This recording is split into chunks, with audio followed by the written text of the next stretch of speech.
there, Mustangs. Miss Mona's here with a read aloud for you today. The story is called A Sick Day for Amos McGee, and it was written by Philip C. Steed and illustrated by Aaron E. Steed. Wonder if they're related.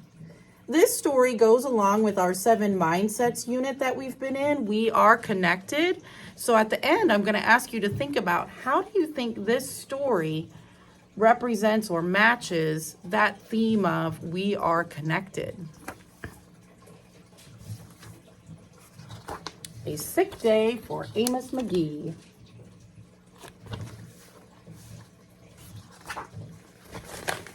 Amos McGee was an early riser. Every morning when the alarm clock clanged, he swung his legs out of bed and swapped his pajamas for a fresh pressed uniform.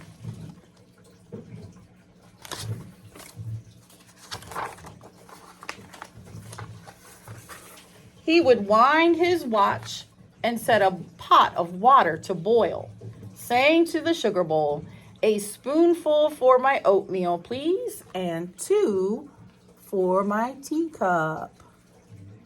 What's one of the things Amos did every morning before he went off to work? He wound his watch and set a pot of water to boil.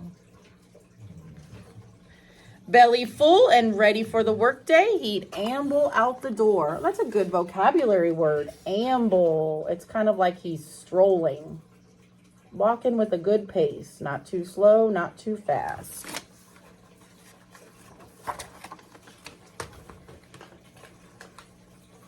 He would play chess with the elephant, who thought and thought before making a move. I bet the elephant is a good chess player, because one of the things that you have to do when you're playing chess is really think. So that elephant would think before making a move. He would run races with the tortoise, who never lost. I like that tortoise. He looks happy. Sit quietly with the penguin, who was very shy. Why did he sit with the penguin? Not talking? Because the penguin was very shy. He lent a handkerchief to the rhinoceros, who always had a runny nose. Poor rhino. And at sunset, read stories to the owl, who was afraid of the dark.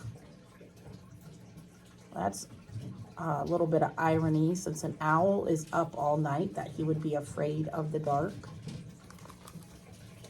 One day, Amos awoke with the sniffles and the sneezes and the chills. He swung his achy legs out of bed, curled them back again, and said, "Ugh, I don't think I'll be going to work today." What's wrong with Amos? He's achy, he's got the chills and the sniffles. He's going to have to call in to work. Meanwhile, at the zoo, the animals waited for their friend. The elephant arranged his prawns and polished his castles. Those are chess pieces, by the way, prawns and castles. The tortoise stretched his legs and limbered up, trying to get ready for that race. The penguin sat quietly and patiently all by himself. The rhinoceros worried that his allergies were worsening. And the owl perched atop a tall stack of storybooks, scratching his head with concern. Where is Amos? The animals all wondered. Later that day,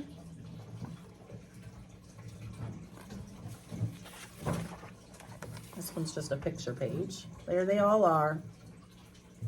Looks like they're just looking for Mr. Amos. Oh, now what are they doing? How are they all fit in that bus? Where do you think they're going? Hooray! My friends are here. My good friends are here. How do you think it made Mr. Amos how do you think it made him feel knowing that all his friends were so worried about him that they got on the bus and came to visit him?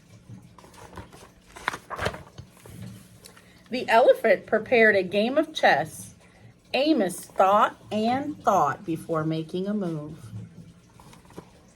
I'm too tired to run races today, said Amos to the tortoise. Let's play hide and seek instead. The tortoise hid in his shell. Amos hid in his covers.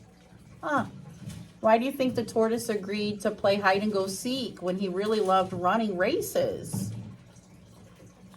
If you said because his friend was too sick to run, you're on point. Give yourself a pat on the back.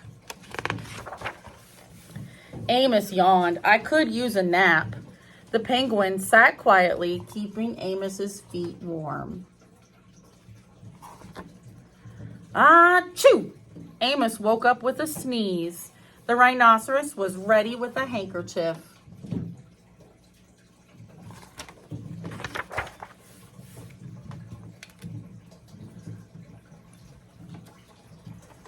Sorry, I lost my note. I'm beginning to feel much better. Thank you, said Amos to his friends. He swung his legs out of bed. Perhaps we'll share a pot of tea. There they are drinking some tea.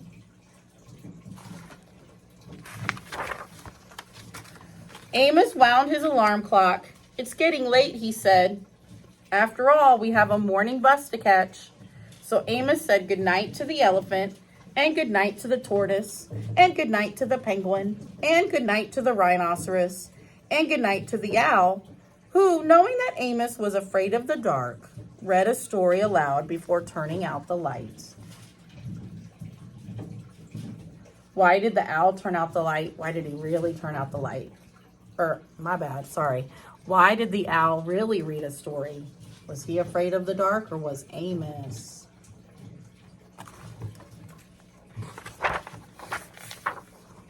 Aww. What makes this story represent we are connected? I think it's because it didn't matter like who they were, whether it was an elephant or a penguin or a tortoise or an owl. They were all really good friends, and they were all there for each other, or they were there for Mr. Amos when he really needed it. I hope you enjoyed this read aloud, and I will send your teachers the AR quiz number so that you could take a quiz on it.